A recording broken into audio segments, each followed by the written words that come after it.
तो चलिए बुलेटिन की शुरुआत करते हैं। जयपुर विकास प्राधिकरण की स्थापना के बाद पहली बार सभी संवर्गों के लिए कैडर स्ट्रेंथ के लिए रिव्यू का खाका तैयार हो गया है।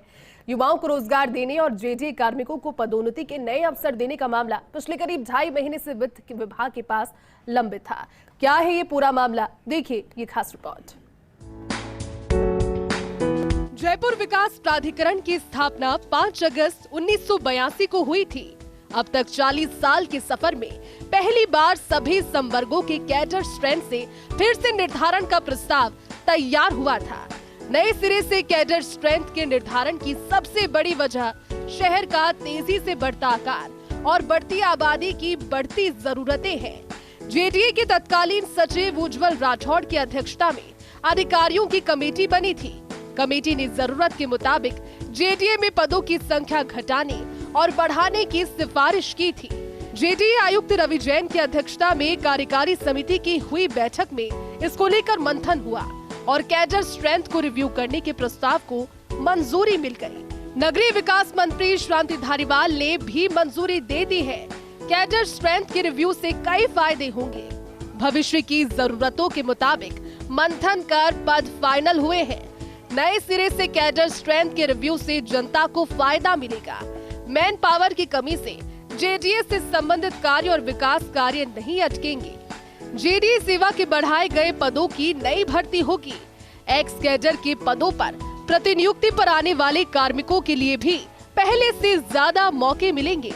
जेडीए सेवा के अधिकारी जो बिना स्वीकृत पद के काम चलाऊ व्यवस्था के भरोसे चल रहे हैं, उनकी स्थायी नियुक्ति हो सकेगी। पद बढ़ने से पदोन्नति का लंबे समय से इंतजार कर रहे कार्मिकों की पदोन्नति हो पाएगी। आवश्यक पदों को खत्म किया गया है और भावी जरूरतों के मुताबिक पदों की संख्या बढ़ाई गई है। कैडर स्ट्रेंथ के रिव्यू का प्रस्ताव नगरीय विकास विभाग ने अंतिम मंजूरी के लिए प्रस्ताव वित्त विभाग को भेजा है। पदों के घटने बढ़ने की बात करें तो जेडीए की प्रशासनिक शाखा में 1048 से बढ़ाकर 1229 पद प्रस्तावित किए गए। उपायुक्त के पदों की संख्या 20 से बढ़ाकर 31 की गई। तहसीलदार और नायब तहसीलदार के पदों की संख्या 45 से बढ़ाकर 54। प्रशासनिक अधिकारी के पद 6 से 12 किए जाने हैं। कनिष्ठ सहायकों की संख्या 282 से 350 होगी। जेडीए की अभियांत्रिकी शाखा के पदों की संख्या 532 से कम कर 519 प्रस्तावित की गई है। निदेशक अभियांत्रिकी के पद 1 से 2 और निदेशक प्रोजेक्ट के पद 1 से 2 होने हैं। अतिरिक्त मुख्य अभियंता के पद 6 से 8, अधिशासी अभियंता के 43 से 50, सहायक अभियंता के पद 83 से 92, सहायक अभियंता विद्युत के 6 और कनिष्ठ अभियंता के पद 263 से बढ़ाकर 271 और कनिष्ठ अभियंता विद्युत के 16 पद प्रस्तावित किए गए। नगर आयोजना शाखा में 2 पदों की संख्या 104 से बढ़ाकर 122 होनी है। सहायक नगर नियोजन के पद 24 से बढ़ाकर 48 किए जाने हैं, लेकिन नगर नियोजन सहायकों के सभी 10 पदों को समाप्त किया जाना प्रस्तावित है। इसके अलावा जेडीए की प्रवर्तन शाखा, लेखा शाखा, विधि शाखा, उद्यानिकी शाखा में भी नए सिरे से कैडर स्ट्रेंथ निर्धारित किया गया है। जेडीए की लेखा शाखा के पद 100 से बढ़ाकर 112 प्रस्तावित है। लेखाकारों के पद 18 से बढ़ाकर 30 होने हैं। विधि शाखा के पद 39 से बढ़ाकर 54। जेडीए अपीलीय अधिकरण के सदस्य का पद 1 से बढ़ाकर 3, सहायक विधि अधिकारी के पद 2 से 4 और विधि सहायक पद 23 से 31 किए जाने हैं। उद्यानिकी शाखा के पदों को 40 से घटाकर 35 किया जाना है और सहायक उद्यान निरीक्षक के पद 3 से बढ़ाकर 8। फॉरेस्ट गार्ड के 10 नए पद स्वीकृत किए जाने हैं। माली के 20 पद समाप्त किए गए हैं। जेडीए की प्रवर्तन शाखा में पदों को 82 से बढ़ाकर 103 किया जाना है।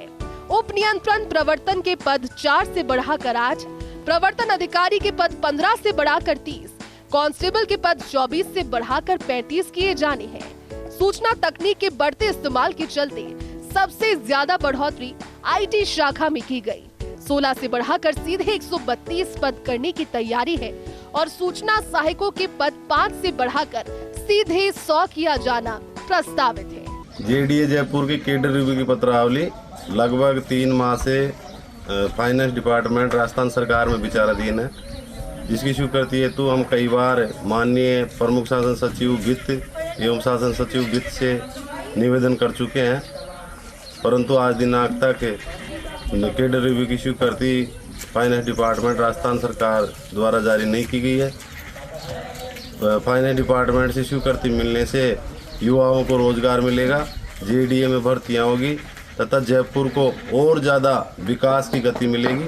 जेडीए के 40 सालों के इतिहास में पहली बार इतने व्यापक स्तर पर कैडर स्ट्रेंथ का नए सिरे से रिव्यू किया जाएगा।